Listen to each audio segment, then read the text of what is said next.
हाँ भाई बच्चों, चैप्टर नंबर 27 था नॉन फिनाइट्स, और इसकी एक्सरसाइज 66, 67 और 68 हमें आज मिलवानी है। पहले इसको मिलाइए। तैरना स्वास्थ्य के लिए लाभदायक है। Swimming is useful for health. मुझे क्रिकेट खेलना पसंद है। I like playing cricket. देखना ही विश्वास करना है। Seeing is believing. Seeing is believing. उसे 5 रुपए चुराने के लिए पीटा गया। He was beaten. उसे पीटा गया फॉर स्टीलिंग 5 रुपीज़। ठीक है, ये पैसिव वॉइस का सेंटेंस था। हमने अभी पैसिव वॉइस आपको नहीं कराई है, आज हम कराएंगे। तो ये सेंटेंस अगर अभी आपकी समझ में नहीं आया हो कि वाज के साथ बीटन कैसे आया है, तो कोई बात नहीं, अभी बता देंगे। मैं कॉफ़ी पीने का शौकीन हूँ। I am fond of.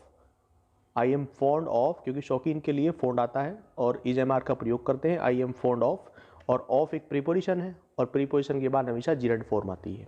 तो I am fond of taking coffee. Cricket खेलना अच्छी आदत है। Playing cricket is a good habit. Habit भी कह सकते हैं, हॉबी भी कह सकते हैं। देखिए, हैबिट और हॉबी में यही अंतर होता है, हैबिट में पैसा खर्च नहीं होता है। जैसे आपको झूठ बोलने की आदत है, अब झूठ बोलने में तो पैसे खर्च नहीं होते, तो वो आदत हो जाएगी। लेकिन हॉबी में पैसा खर्च होता है। जैसे आपको क्रिकेट खेलने की आदत है, तो उसमें पैसा खर्च होगा, आपको बैट लाना होगा, बॉल लानी होगी, तो वो हॉबी हो जाएगी। पुस्तक को गंदा करना अच्छा कार्य नहीं है। ठीक है, dirtying the books. Dirtying books, dirty मतलब गंदा करना, तो डर्टिंग हो जाएगा। Dirtying books is not good. Is not a good work भी कह सकते हैं। ठीक है, ये सभी वाक्य आप इट से भी बना सकते हैं। जिस तरह के वाक्य होते हैं, आदत है, अच्छा नहीं है, बुरा नहीं है, ठीक है, it is not good, it is not bad, इस तरह से कर सकते हैं। और फिर लेकिन इसमें इन्फिनेटिव आता है, फिर जिरन नहीं आता इसमें। अब लिखना बंद करो। Stop writing now. ठीक है, स्टॉप राइटिंग नाउ, स्टॉप के साथ जिरन आता है। हमने ताश खेलना जारी रखा। ठीक है, आप किसी काम को अगर जारी रखते हैं, करते रहते हैं, तो उसके लिए इंग्लिश में 2 शब्दों का प्रयोग होता है, एक कीप ऑन और एक गो ऑन। कीप ऑन के साथ भी जिरन का प्रयोग करते हैं अगर हम कहते हैं खेलते रहना, खेलना जारी रखना, तो कीप ऑन प्लेइंग। खाते रहना, कीप ऑन ईटिंग। ठीक है, ऐसे ही गोन लगा सकते हैं, गोन प्लेइंग, गोन ईटिंग, गोन वॉकिंग। कोई भी काम को करते हुए अगर आप चल रहे हैं, उसे जारी रख रहे हैं, तो आप कीप ऑन या गो ऑन का प्रयोग कर सकते हैं। वैसे जारी रखने की कंटिन्यू भी होती है, लेकिन कंटिन्यू के साथ जिरन नहीं आता, कंटिन्यू के साथ इन्फिनेटिव आता है। जैसे इस वाक्य को अगर मैं पढ़ाऊं, तो हमने ताश खेलना जारी रखा। We kept on. कीप की सेकंड फॉर्म आएगी, क्योंकि टेंस हमारा पास्ट इंडेफिनिट है। We kept on playing cards. ताश की कार्ड्स होती है। We kept on playing cards. We went on, अगर आप गो ऑन का प्रयोग करते हैं, क्योंकि सेकंड फॉर्म वेंट होती है। We went on playing cards. लेकिन अगर आप कंटिन्यू का प्रयोग करते हैं, तो वी कंटिन्यूड, कंटिन्यू की सेकंड फॉर्म, लेकिन अब जिरन नहीं आएगा। We continued to play cards. तो कुछ वर्ब्स ऐसी होती हैं जो अपने साथ जिरन लेकर चलती हैं, कुछ अपने साथ इन्फिनेटिव लेकर चलती हैं। वो धीरे धीरे जैसे जैसे आपकी समझ बढ़ती जाएगी, रीडिंग करते जाएंगे, तो आपको पता लगता जाएगा। सब कुछ पिताजी के आने पर निर्भर है। Everything depends on. ठीक है, एवरीथिंग सब कुछ, डिपेंड्स डिपेंड करता है, निर्भर है मतलब डिपेंड करता है। Everything depends on fathers coming, पिताजी का आना। जो इस प्रकार के पॉसेसिव केस में होते हैं, पिताजी का आना, माताजी का हंसना, मेरा झूठ बोलना, उसमें जिरन का प्रयोग करते हैं।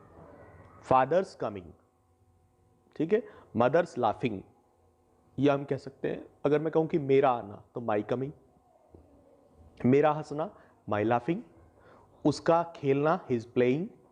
इस तरह से पॉसेसिव केस के साथ हम जिरन का प्रयोग करते हैं। अंग्रेजी में अच्छे अंक प्राप्त करना कठिन है। अब देखिए, इसे आप अगर जिरन से बनाना चाहते हैं, तो फिर सीधा हो जाएगा, getting good marks in English is hard. Getting good marks, प्राप्त करने के लिए गेट लगाएंगे, getting good marks in English और इज हार्ड। अगर इसे आप इट से बनाएंगे, it is hard, it is difficult, तो फिर ये इन्फिनेटिव लेगा, it is hard to get good marks in English. पक्षियों के गीत गाने का समय आ गया है। It is time for birds. ये टाइम है, इट इज टाइम कहिए आप इसे, it is time for birds, कि ये समय है और किसके लिए? पक्षियों के लिए, टू सिंग, गाने के लिए। ये बर्ड्स हमें पहले देना पड़ेगा इसलिए क्योंकि सिंग का जो सब्जेक्ट है वो बर्ड्स है। कौन गा रहा है? बर्ड्स गा रहा है, तो ये इससे पहले ही आएगा। It is time for birds to sing. मुझे तैरना सिखाइए, ये एक प्रकार का इम्परेटिव सेंटेंस है। आप विनम्रता के साथ कोई चीज़ कह रहे हैं कि मुझे फला काम करना सिखाइए। सिखाने क्या होती है? टीच, टीच मी, ठीक है, हाउ टू स्विम या फिर स्विमिंग। अगर आप जीरण लगाएंगे तो सिर्फ स्विमिंग लगाइए, लेकिन अगर इन्फिनिटिव लगाते हैं किसी ऐसे काम में जो कोई करना सिखा रहा है, सीख रहा है, तो फिर हाउ का प्रयोग करना होता है, हाउ टू स्विम। उसे झूठ बोलने के कारण दंडित किया गया, ये फिर पैसिव वॉइस का वाक्य आ गया है, ठीक है। अभी आपको इसको पहचानना भी सिखा देंगे हम। उसे झूठ बोलने के कारण दंडित किया गया, he was punished, he was punished for telling a lie. प्रश्न पूछना उनके उत्तर देने से अधिक सरल है। तो प्रश्न पूछना, क्वेश्चनिंग, क्वेश्चनिंग इज ईजियर, ये कंपैरेटिव डिग्री है, questioning is easier than answering. कंजूस धन खर्च करने से घृणा करता है, ठीक है, तो क्या हो जाएगा? माइजर, एक कंजूस आदमी, माइजर होती है कंजूस की। ए माइजर हेट्स, घृणा करनी क्या होगी? हेट हो जाएगी। माइजर हेट्स स्पेंडिंग मनी, ठीक है, माइजर हेट्स स्पेंडिंग मनी। या माइजर डिसलाइक कर सकते हैं, ठीक है, पसंद नहीं करता है। चलिए, एक्सरसाइज 67 ये पार्टिसिपल की है। आवाज सुनकर चोर भाग गया, हियरिंग साउंड, हियरिंग वॉइस, कुछ भी कर सकते हैं। द थीप रैन अवे, चोर भाग गया। मुकेश कल यहाँ हंसता हुआ आया था, Mukesh came here laughing yesterday. बाईं ओर मुड़ने पर, टर्निंग टू द लेफ्ट, जब किसी दिशा की तरफ मुड़ते हैं तो टू लगाते हैं। Turning to the left you will see a temple. मुझे आज अपनी खोई हुई चाबी मिल गई, I found my lost key today. एक बार का खोया हुआ समय कभी वापस नहीं आता है, टाइम, टाइम की विशेषता क्या है? एक बार का खोया हुआ, लो वंस लोस्ट, एक बार खो गया, इसकी साथ में आप बराबर में लगा देंगे कि द टाइम वंस लोस्ट, जो एक बार खो गया है। और नेवर कम, नेवर रिटर्न्स कर सकते हैं, नेवर रिटर्न्स, कभी वापस नहीं लौटता है। एक बार का बेचा हुआ सामान वापस नहीं लिया जाएगा, ठीक है, तो द गुड्स, सामान की गुड्स लगा लीजिए, गुड्स सोल्ड वंस, ठीक है, आप वंस को बाद में लगाइए, ज़्यादा बेटर रहेगा। सोल्ड वंस, वहाँ भी आप ऐसे ही कर सकते हैं, पिछले वाक्य में भी। The goods sold once will not be returned, वापस नहीं लिया जाएगा। ये पैसिव वॉइस का सेंटेंस था। चलती हुई रेलगाड़ी से मत उतरिए, ये पैसिव इंपरेटिव सेंटेंस है, मत उतरिए, ठीक है। डोंट गेट डाउन, नीचे मत उतरिए। फ्रॉम, कहाँ से? चलती हुई गाड़ी, द मूविंग ट्रेन, चलती हुई गाड़ी, प्रेजेंट पार्टिसिपल में है ये एडजेक्टिव। आपको दिख रहा है सामने, कोई गाड़ी चलती हुई कब दिखेगी? जब वो सामने आपके चलेगी तभी तो दिखेगी, तो इसलिए प्रेजेंट पार्टिसिपल का प्रयोग होगा। मूविंग ट्रेन, परेशान होकर वह लौट गया, तो बीइंग ट्रबल्ड, परेशान होकर, बीइंग ट्रबल्ड, बीइंग ट्रबल्ड ही रिटर्न्ड, वह चला गया, लौट गया। शिकारी ने उड़ते हुए तोते को मार डाला, the Hunter killed A flying parrot, उड़ता हुआ तोता, फ्लाइंग पैरट। पत्र लिखने के बाद वह सो गई, having written the letter she slept, ये परफेक्ट पार्टिसिपल है। उन्होंने घायल सैनिकों की सहायता की, दे हेल्प, हेल्प्ड हो जाएगा, पास्ट इंडेफिनिट है, दे हेल्प्ड द वाउंडेड सोल्जर्स। खाना खाने के बाद उसने धूम्रपान किया, हैविंग टेकन फूड, और ही स्मोक्ड। कल उसने मुझे प्रतीक्षा में रखा, तो ये हो जाएगा यस्टरडे, शुरू में लगा दीजिए, कोई दिक्कत नहीं है। ही कैप्ट मी, उसने मुझे रखा, इन वेटिंग, ठीक है। मौसम अच्छा होने पर मैं बाहर गया, तो देखिए मौसम अच्छा होने पर मैं बाहर गया, अच्छा क्या है? मौसम, और बाहर कौन गया है? मैं, अलग अलग हो गया है मामला। तो इसमें पहले वाक्य में सब्जेक्ट मौसम के हिसाब से ईट आ जाएगा, या मौसम को ही अगर आप सब्जेक्ट मान लेते हैं, the weather being good, weather being fine, ऐसे कर सकते हैं। Weather being fine I went out, मैं बाहर गया। आया है तो कम लगा दीजिए, आई केम आउट। असंतुष्ट होने पर उसने मुझे इस्तीफा दे दिया, बीइंग डिससेटिस्फाइड, असंतुष्ट था, तो बीइंग मैंने होने पर, डिससेटिस्फाइड असंतुष्ट, ही रिजाइंड उसने इस्तीफा दे दिया। मुझे दरवाजा बंद मिला, तो आई गॉट मुझे मिला, या आई फाउंड मैंने पाया, I found the door closed बंद, पहले से ही बंद होगा, मेरे सामने तो बंद हुआ नहीं है, तो ऐसे कर सकते हैं, आई फाउंड मुझे मैंने पाया, मुझे मिला, द डोर दरवाजा क्लोज्ड बंद। Exercise 68 use of infinitive. मैं आज खैर जाना चाहता हूं, आई वांट मैं चाहता हूं, टू गो टू खैर टुडे, रेलगाड़ी शीघ्र ही जाने वाली है, the train is about to depart, ठीक है, सून भी कर सकते हैं बाद में। मुझे अब खेलने दीजिए, तो लेट का सेंटेंस हो जाएगा, लेट मी प्ले नाउ, मुझे अब खेलने दीजिए। मैंने उसे घर जाते हुए देखा है, तो क्या हो जाएगा, आई सा हिम, मैंने उसे देखा, क्या करते हुए, गो होम, घर जाते हुए। देखिए ये जो हमारी ये इंद्रियों वाली वर्ब होती है, देखना, सुनना, ठीक है, टच करना जो है, और सूंघना, इस तरह की जो हमारी ये 4-5 वर्ब होती हैं, सी, हियर, स्मेल और टच, इन वर्ब्स में कई बार जो है बेयर इंफिनिटिव का प्रयोग कर देते हैं। जैसे यहाँ हुआ है, देखिए, मैंने उसे घर जाते हुए देखा। आप इस वाक्य को जीर्ण से बना सकते हैं, आई सा हिम, मैंने उसे देखा, गोइंग होम, घर जाते हुए, और गो होम भी कर सकते हैं। बेयर इन्फिनेटिव का भी यूज हो जाता है, सी, हियर, टेस्ट, स्मेल, ये जो हमारी कुछ इंद्रिय वाली वर्ब होती हैं, इंद्रियों वाली, तो इनके लिए हम यहाँ पर पढ़ने आए हैं। We have come here to study, ये फल खाने में अच्छे हैं, these fruits are good to eat, अगर कोई फल खाने में अच्छा है, खट्टा है, मीठा है, तो उसे इस तरह से ले लेते हैं। मैं समय नष्ट करना नहीं चाहता हूँ, आई डोंट वांट, मैं नहीं चाहता हूँ, टू वेस्ट टाइम, समय नष्ट करना। मेरे पास ताश खेलने के लिए समय नहीं है, आई हैव नो टाइम, मेरे पास समय नहीं है, टू प्ले कार्ड्स, ताश खेलने के लिए। आगे बढ़ना कठिन था, it was difficult to go ahead या गो फॉरवर्ड। पीछे लौटना असंभव था, it was impossible to come back या गो बैक। मेरी इच्छा रेडियो खरीदने की है, आई विश, मैं इच्छा करता हूं, टू बाय ए रेडियो। मैं आगरा ताजमहल देखने गया था, I went to Agra to see the Taj. चपरासी ने आज्ञा मानने से इनकार कर दिया, द पियोन रिफ्यूज्ड, अगर कोई काम करने से आप इनकार करते हैं तो रिफ्यूज आएगा। और अगर आपने कोई काम पहले किया था, आपसे पूछा जा रहा है, हाँ भाई तुमने किया है ये काम, तब आप इनकार कर रहे हैं, तो डिनाई आता है, ठीक है। यहाँ लेकिन आप कोई काम आपको आगे करने के लिए कहा गया था, आपने उसे इनकार कर दिया, तो आप रिफ्यूज्ड लगाएंगे।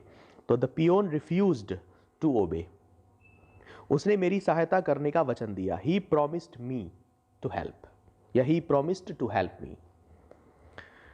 हवा के बिना जीवित रहना असंभव है, it is impossible to live without air, ठीक है। तो ये आपका कंप्लीट हो गया है इन्फिनिटिव। अभी हम आपको पैसिव वॉइस शुरू करते हैं आज।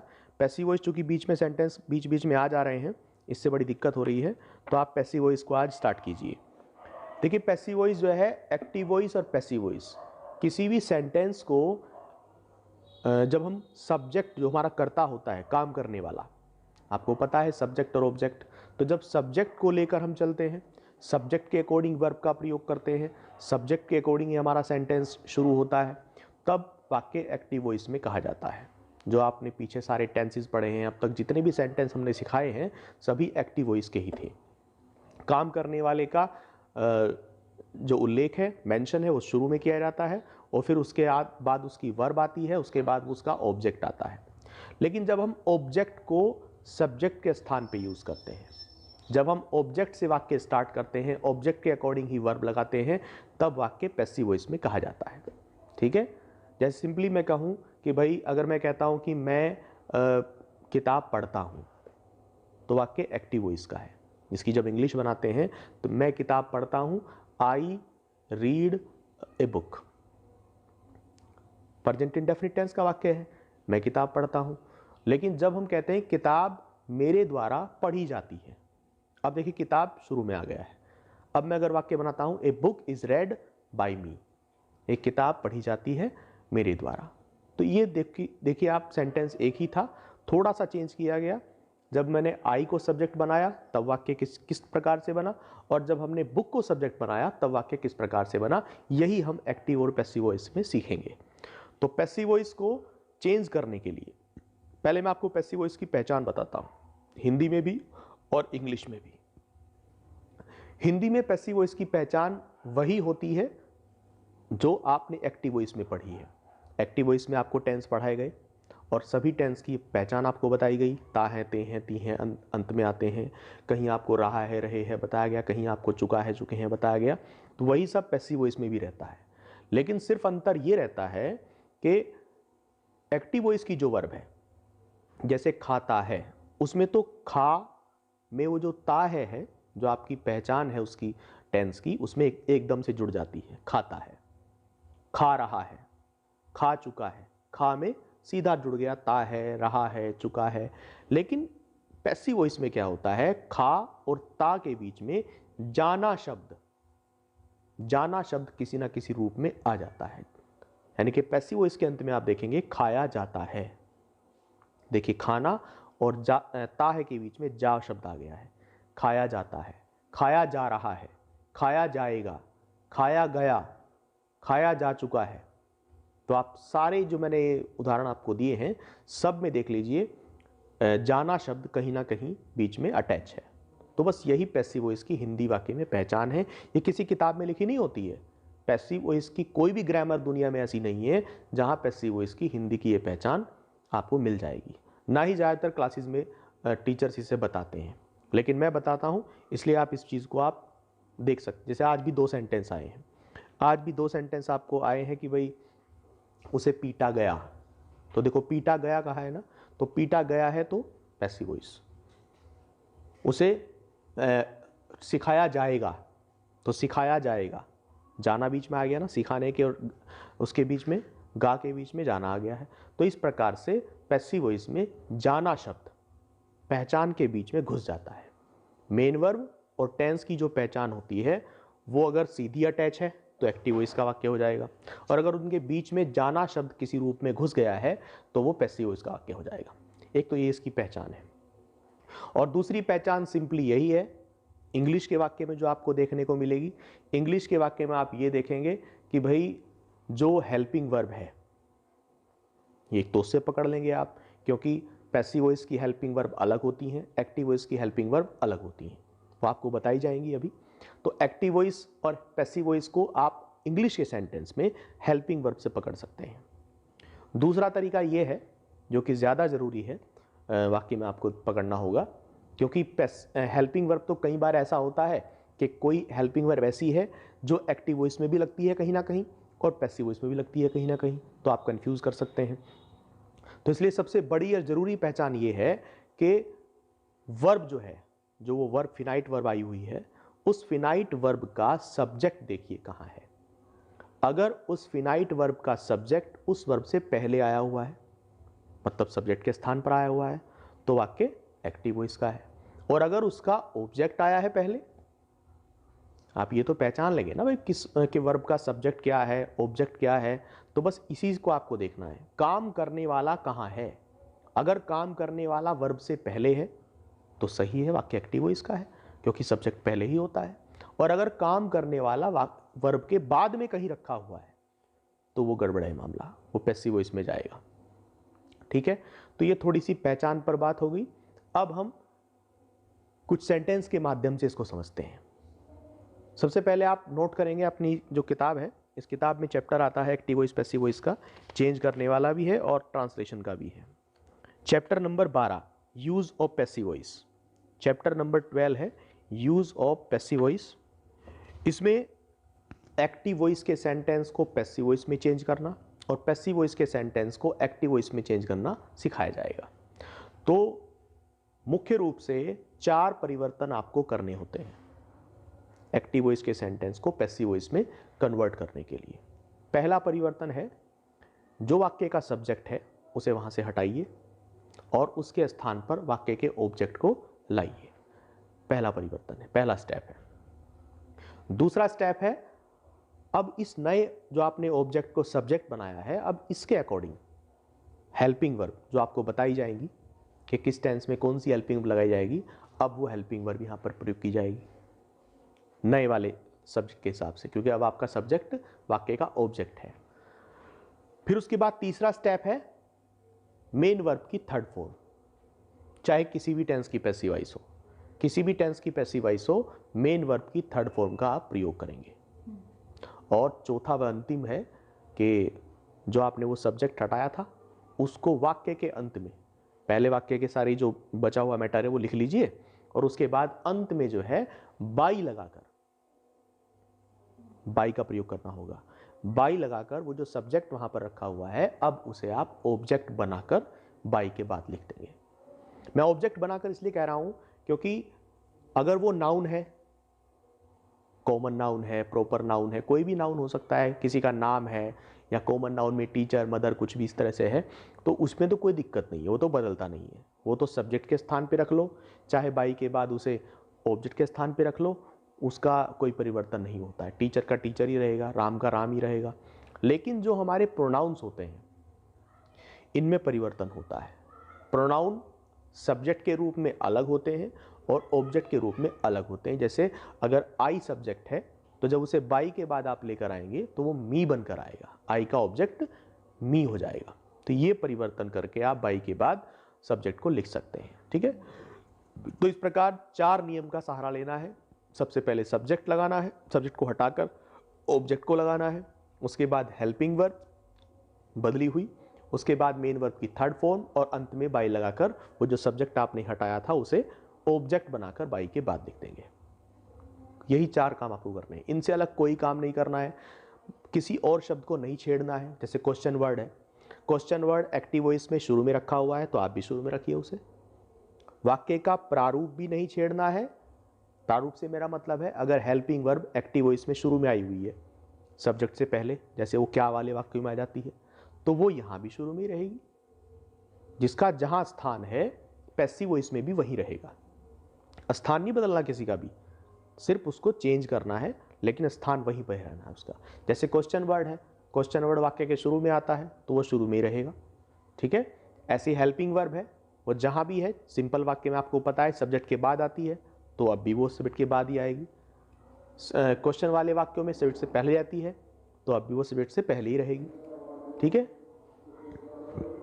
तो सबसे पहले धीरे धीरे हम शुरू करते हैं। इसमें प्रेजेंट इंडेफिनिट टेंस में आ जाइए आप। प्रेजेंट इंडेफिनिट टेंस में जब पैसिव वॉइस में आप चेंजेस करेंगे तो हेल्पिंग वर्ब बस आप याद रखनी है। भाई एक्टिव वॉइस में आप प्रेजेंट इंडेफिनिट टेंस के वाक्य को पहचान लेंगे आराम से, कोई दिक्कत नहीं है। भाई उसमें हेल्पिंग वर्ब में, सिंपल वाक्य में आपको पता है हेल्पिंग वर्ब नहीं आती है, मेन वर्ब में एस या इस लगा होता है। ठीक है, लेकिन जब पैसिव वॉइस में कन्वर्ट करोगे तो उसमें इज एम आर का प्रयोग करते हैं। एक वचन कर्ता के साथ इज, बहुवचन कर्ता के साथ आर और आई के साथ एम का प्रयोग किया जाता है। बाकी थर्ड फॉर्म का प्रयोग करेंगे और बाकी कोई दिक्कत नहीं आएगी। अब जैसे मैं कुछ एग्जाम्पल आपको दिखाता हूँ, स्क्रीन पर आप देखते रहेंगे। एग्जाम्पल है, मान लो हमारा पहला, he reads book. He reads a book, वह पढ़ता है एक पुस्तक। तो हम क्या करेंगे, ए बुक को आप ही के स्थान पे रखिए, उसके बाद ए बुक के हिसाब से हेल्पिंग वर्ब इज का प्रयोग हो जाएगा। रीड की थर्ड फॉर्म रीड ही होती है, स्पेलिंग तो यही रहती है, सिर्फ बोलते उसे रेड है। ए बुक इज रेड और अंत में बाई लगाकर ही का हिम बना के बाद में लिख देंगे, ए book is red by him. Negative sentence आता है, जैसे आप कहें कि boys do not play football in the ground. Boys do not play football in the ground, तो फुटबॉल शुरू में लाइए। अब फुटबॉल तो एक वचन है, इसके हिसाब से इज आया हुआ है। इज के बाद नॉट, चूंकि एक्टिव वॉइस में वाक्य में नॉट था तो पैसिव वॉइस के वाक्य में भी नॉट आएगा। मैंने आपसे कहा है कि कोई और शब्द जो है बिल्कुल नहीं छेड़ना है। एक्टिव वॉइस में जहां जो है वो वहीं पर रखा रहेगा, पैसिव वॉइस में भी। फुटबॉल इज नॉट, प्ले की third form played, in the ground लिख लीजिए पहले, उसके बाद अंत में बाई लगाकर और बॉयज को बाद में लिख दीजिए। प्रश्नवाचक वाक्य कोई आता है तो, अगर do you take food at 6 o'clock, do you take food at 6 o'clock, तो देखिए शुरू में डू आ रहा है, यानी कि हेल्पिंग वर्ब स्टार्ट में है, तो आप भी हेल्पिंग वर्ब को स्टार्ट में ही लगाएंगे। लेकिन हेल्पिंग वर्ब लगाने के लिए अब आपका सब्जेक्ट देखना पड़ेगा कौन है। तो देखिए पहले तो सब्जेक्ट भाई यू था, तो यू को तो हटाना पड़ेगा हमें। अब सब्जेक्ट इसका बनेगा फूड, तो फूड के हिसाब से आएगी इज। तो जहां वो डू लिखा हुआ है अब उसके स्थान पे आप इज लिखेंगे। इज के बाद सब्जेक्ट आपका फूड, जैसे डू के बाद यू आया हुआ था वैसे ही इज के बाद फूड आ जाएगा। फिर देखिए यू के बाद टेक आया हुआ है, अगर यहाँ नोट भी हो सकता था तो नोट लगा देते, कोई दिक्कत नहीं है। तो टेक लगा दीजिए, टेक की लेकिन थर्ड फॉर्म करनी पड़ेगी हमें, टेकन। और टेकन के बाद वो जो आपका बाकी बचा हुआ है एट 6 o'clock उसे लिख दीजिए, और अंत में बाई लगाकर वो जो यू है उसे ऑब्जेक्ट बनाकर लिख दीजिए। यू का तो यू रहता है। इसी तरह से अगर क्वेश्चन वर्ड आता है, why do you not learn the lesson, तो देखिए वाई शुरू में आ रहा है एक्टिव वॉइस में, तो पैसिव वॉइस में भी वाई शुरू में ही रहेगा। उसके बाद डू आया हुआ है, इस डू को तो बदलना पड़ेगा। हेल्पिंग वर्ब अब पैसिव वॉइस के अकॉर्डिंग आएगी, पैसिव वॉइस के ही कर्ता के हिसाब से। तो अब पैसिव वॉइस का कर्ता आपका है लेसन, तो लेसन को कर्ता बनाएंगे, तो लेसन के हिसाब से इज आएगा। Why is the lesson. Note भी आया हुआ था तो आप लेसन के बाद नोट लगा देंगे। उसके बाद उसका जो थर्ड फॉर्म है लर्न का, लर्नड हो जाएगा, वो आ जाएगा, और अपना अंत में बाई लगा के वो जो आपने शुरू में से हटाया है यू, वो यहाँ आ जाएगा। तो आपने देखा कि सारे सेंटेंसेस में हम सिर्फ अपने वो 4 परिवर्तन कर रहे हैं, बाकी हम किसी चीज़ को नहीं छेड़ रहे हैं, यही करते रहना है। इसमें हु के जो सेंटेंस आते हैं, हु या फिर कोई भी ऐसा सेंटेंस जिसमें क्वेश्चन वर्ड, मतलब जो हमारा सब्जेक्ट है वही क्वेश्चन वर्ड है, क्योंकि हम सब्जेक्ट को वहां से हटाकर अंत में ले आते हैं ना। अब क्वेश्चन वर्ड तो अंत में जा नहीं सकता, क्वेश्चन वर्ड तो वही रहता है और वही हमारा सब्जेक्ट भी है। तो ऐसे उसमें क्या करते हैं कि क्वेश्चन वर्ड को वहीं का वहीं, वो जो हमारा सब्जेक्ट भी है वाक्य का, उसे वहीं का वहीं ऑब्जेक्ट में बदलकर शुरू में ही रखते हैं, उसमें वहीं पर बाई लगा देते हैं। जैसे हु का सेंटेंस देखिए, अगर हम कहें हु टॉट यू इंग्लिश, ठीक है, हु टॉट यू इंग्लिश, तो देखिए हु सब्जेक्ट है हमारा, तो इसको आप बाई हुम करके यहीं पे रखिए। बाई हुम, WHOM, हु का ऑब्जेक्ट होता है, तो बाई हुम करके आप इसे शुरू में रखिए। अब आप इसे भूल जाइए थोड़ी देर के लिए। अब आप अपना हेल्पिंग वर्ब पकड़िए। हेल्पिंग वर्ब आएगी आपकी, देखो आपके पास ऑब्जेक्ट भी 2 है, ये भी आपको चीज़ बतानी थी। यहाँ ऑब्जेक्ट 2 हैं आपके पास, यू और इंग्लिश। अगर आप यू के हिसाब से बनाते हैं तो फिर तो वहाँ शुरू में आर आ जाएगा, तो ये हो जाएगा बाई हुम आर यू। अब करता यू है आपका। टीच की थर्ड फॉर्म टॉट, वो मैंने शुरू में आपको मैं टॉट बोल रहा था, वो गलत है, हु टीचीज हो जाएगा, क्योंकि टॉट तो पास्ट इंडेफिनिट में आता है। हु टीचीज यू इंग्लिश, ये वाक्य था इस तरह से। अब आप इसे by whom are you teach की थर्ड फॉर्म टॉट इंग्लिश, बस वाक्य यहीं पे खत्म हो जाएगा।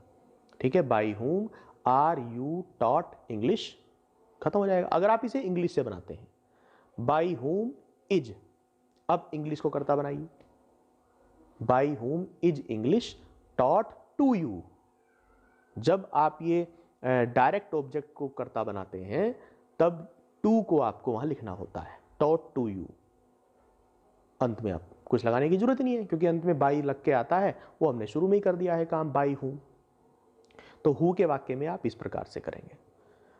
तो फिलहाल आप एक काम करेंगे, अब 12.1 एक्सरसाइज में 12.1, ये प्रेजेंट इंडेफिनिट टेंस की पैसिव वॉइस की एक्सरसाइज है, इसको आप बना के देखेंगे। ठीक है, कुछ चीज़ें इसमें और अगर एडवांस होंगी, कुछ चीज़ें आपसे नहीं बनेंगी तो वो भी आपको बता दी जाएंगी। आप 12.1 बनाएंगे और 12.2, क्योंकि 12.2 में है passive voice present continuous tense की। पैसिव वॉइस केवल 8 टेंसेज में ही बनती है, 12 टेंस है लेकिन 12 में नहीं बनती, 8 में बनती है। और 8 टेंसेज में कौन से होंगे, एक तो 3 जो सबसे बाद के टेंस होते हैं परफेक्ट कंटिन्यूअस वाले, उनमें नहीं बनती। Present perfect continuous, past perfect continuous और फ्यूचर परफेक्ट कंटिन्यूअस, इन तीनों में पैसिव वॉइस नहीं बनेगी। और एक पैसिव वॉइस जो है फ्यूचर कंटिन्यूअस में नहीं बनती है। तो इस प्रकार 4 टेंसेज में नहीं बनेगी, 8 में बनेगी। और हाँ, पैसिव वॉइस केवल उसी वाक्य की बन सकती है जिसके पास ऑब्जेक्ट होगा। अगर वाक्य में ऑब्जेक्ट नहीं है तो पैसिव वॉइस नहीं बन सकती। क्योंकि ऑब्जेक्ट को ही शुरू में लाना होता है कर्ता बनाकर, और अगर आपके पास ऑब्जेक्ट नहीं है तो पैसिव वॉइस नहीं बनेगी, ये आप ध्यान रखेंगे। तो 12.2 जो एक्सरसाइज है वो प्रेजेंट कंटिन्यूअस टेंस की है, उसका भी मैं आपको बता देता हूं। हेल्पिंग वर्ब भी बतानी है, बाकी नियम तो सब वही है। हेल्पिंग वर्ब इसकी क्या है, इज एम आर इसमें आता है, एक्टिव वॉइस में इज एम आर। तो इसमें इज एम आर आएगा जो का त्यों, उसके साथ आपको बीइंग बढ़ाना है, BEING, is being, are being, am being. Is am are जुका तो रहेगा, बीइंग आप इसमें बढ़ा देंगे।